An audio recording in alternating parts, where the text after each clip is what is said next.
wind howled like a banshee through the skeletal branches of the ancient oaks lining the path. It was a night best suited for huddled blankets and flickering firelight, not a drunken stumble home from Murphy's Saloon. But here I was, Edgar Allen, a name far too fitting for this macabre situation, weaving through the crooked tombstones of Sleepy Hollow Cemetery, a shortcut I usually avoided, especially after dark. 1926, a particularly harsh winter, had gripped Sleepy Hollow, a small town tucked away in the Hudson Valley. The air, thick with the smell of snow and decay, scraped at my lungs with every ragged breath. My coat, a flimsy affair better suited for autumn, did little to shield me from the bitter cold. The decision to visit Murphy's for one last drink now seemed laughably stupid. As I stumbled past a particularly ornate mausoleum, a sound echoed in the stillness, a rhythmic thump that sent shivers down my spine. "Just the wind," I muttered, quickening my pace. The wrought iron gates of the cemetery loomed ahead, the promise of escape burning bright in my mind. But as I passed through the archway, the sound intensified, a deep, insistent bump, bump, bump that hammered against my skull. Panic clawed at my throat. I didn't dare turn around. The stories of Sleepy Hollow and its restless spirits were ingrained in my memory since childhood. Turning around could have dire consequences. "Just stay calm, Edgar," I mumbled, my voice slurred from the cheap liquor. "Just get home." The rhythm stayed with me, a morbid metronome keeping pace with each frantic step. Now a new terror gnawed at the edges of my fear. The thumping wasn't constant, not a steady thud of wind against something rigid. There were pauses, hesitations, like something heavy struggling against the uneven ground. My legs felt like lead, each step a monumental effort. Finally, unable to bear the suspense any longer, I stopped. The silence that followed was deafening.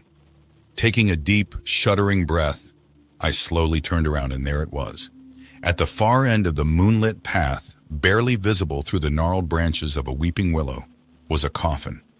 Not lying still, but bouncing along, its polished mahogany sides glinting in the pale moonlight. It moved in a grotesque parody of a child's ball, bumping from side to side as it made its way down the path, leaving a trail of disturbed earth in its wake. A strangled scream ripped from my throat, a primal shriek that tore through the night. The coffin lurched at the sound as if startled, before picking up its macabre journey with renewed vigor. I didn't wait to see where it was headed.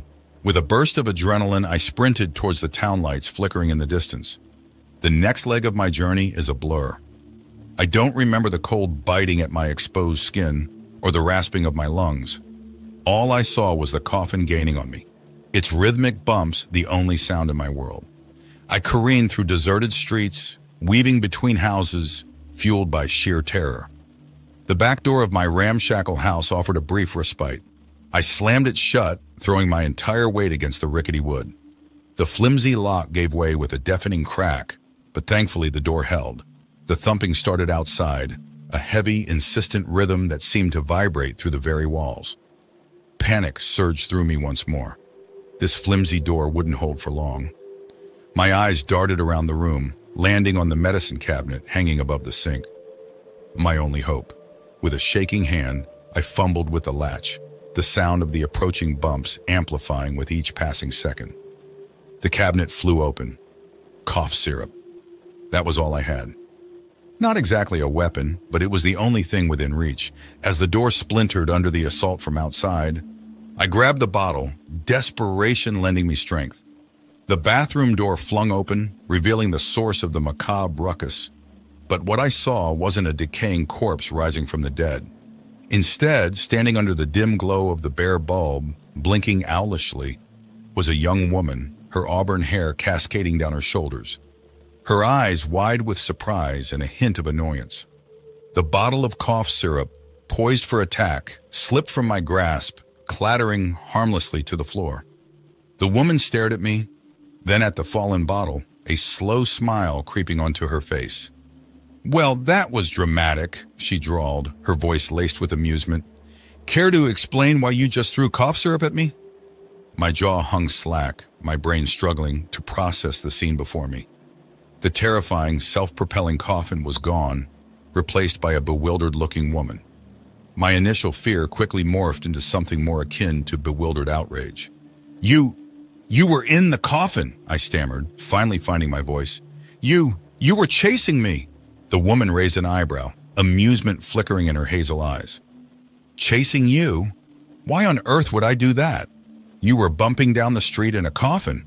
What else would I think? My voice cracked with a mixture of anger and lingering fear.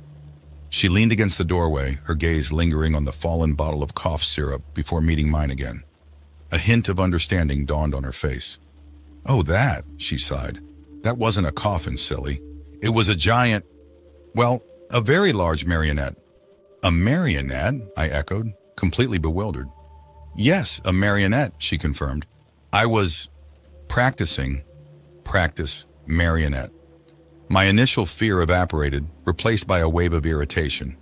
This woman had scared the living daylights out of me, all for some marionette show. Practicing? I repeated, incredulous.